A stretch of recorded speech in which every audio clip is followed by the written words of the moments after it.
বাক স্বাধীনতা বা আমার যা বলবার সেটি বলবার স্বাধীনতা, সেটা নিয়েই আমি শুনেছিলাম আন্দোলনটা নাকি হয়েছে। তো আমি আসলে আমার কথাটুকু বলতে চেয়েছিলাম এবং আমি এখনো আমার কথাটুকু বলবার চেষ্টা করি। তো এটাকে যদি সন্ত্রাসী বলা হয় তাহলে হয়তো আমি বাক সন্ত্রাসী। আমি যেটাকে আমার অন্যায় মনে হয় সেটাকে আমি অন্যায় বলি। সেটাকে যদি সন্ত্রাসী বলতে চাই কেউ, তাহলে হতে পারে আমি অন্যায়ের বিরুদ্ধে বাক সন্ত্রাসী।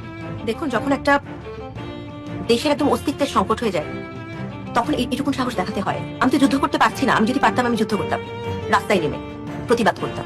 আমার হাতে যেই অস্ত্র আছে আমি আমার সেই অস্ত্রের ব্যবহার করেছি।